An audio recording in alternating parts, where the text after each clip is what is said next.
الحمدللہ نحمده ونصلی علی رسولہ النبی الکریم اما بعد فاعوذ باللہ من الشیطان الرجیم بسم اللہ الرحمن الرحیم۔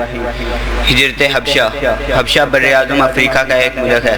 جب آپ خاتم النبیین صلی اللہ علیہ وآلہ وصحبہ وسلم نے نبوت کا اعلان کیا تو وہاں کا حکمران ایک عیسائی تھا، اس کا لقب نجاشی تھا۔ نجاشی کا اصل نام اسامہ تھا۔ جب قریش نے ظلم و ستم کی حد کر دی تو آپ خاتم النبیین صلی اللہ علیہ وآلہ وصحبہ وسلم نے اللہ تعالیٰ کے حکم سے مسلمانوں کو حبشہ کی طرف ہجرت کرنے کی اجازت دی۔ آپ خاتم النبیین صلی اللہ علیہ وآلہ وسلم کی اجازت سے 11 مرد اور 4 خواتین نے حبشہ کی طرف ہجرت کی۔ ہجرت کرنے والوں میں حضرت عثمان غنی ذو النورین اور ان کی بیوی رقیہ بھی شامل تھی۔ ہجرت نبوت کا 5واں سال تھا، یہ پہلی ہجرت تھی۔ مسلمان امن کی تلاش میں حبشہ پہنچے۔ مکہ مکرمہ کے کافروں سے یہ برداشت نہ ہوا، وہ چاہتے تھے کہ مسلمان کہیں بھی چین سے نہ رہ سکیں۔ انہوں نے اپنے کچھ لوگوں کو قیمتی تحائف دے کر نجاشی کے پاس بھیجا۔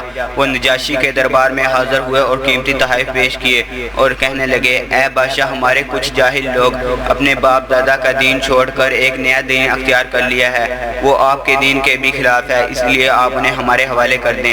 یہ سن کر نجاشی نے مسلمانوں کو اپنے دربار میں بلایا اور مسلمانوں سے کچھ سوالات کیے۔ ان سوالات کا جواب حضرت جعفر بن ابی طالب نے دیا۔ حضرت جعفر بن ابی طالب نے نجاشی کے دربار میں ایک پر اثر تقریر کی۔ آپ نے فرمایا، اے بادشاہ، ہم لوگ جاہل تھے، بتوں کی پوجا کرتے تھے، مردار کھاتے تھے، گناہوں کے عادی تھے، پڑوسیوں کا حق مارتے تھے، جو طاقتور ہوتا وہ کمزور پر ظلم ڈھاتا۔ ہم ایسی ہی حالت میں تھے جب اللہ تعالیٰ نے ہم پر کرم فرمایا اور ہم میں اپنا رسول بھیجا۔ انہوں نے ہمیں اللہ کی طرف بلایا اور فرمایا ہم بت پرستی سے منع کیا اور فرمایا ہم سچ بولیں، خون خرابے سے باز آ جائیں، یتیموں کا مال نہ کھائیں، پڑوسیوں کا خیال رکھیں، نمازیں پڑھیں، روزے رکھیں، زکوٰۃ دیں۔ ہم ان پر ایمان لائے، شرک، بت پرستی اور تمام برے اعمال چھوڑ دیے۔ اس لیے ہماری قوم ہماری دشمن ہو گئی ہے، وہ چاہتے ہیں ہم اسی گمراہی کی طرف واپس چلے جائیں۔ جب انہوں نے ظلم و ستم کی حد کر دی تو ہم آپ کے ملک میں آ گئے، ہمیں یقین ہے ہم آپ کے ملک میں ظلم سے محفوظ رہیں گے۔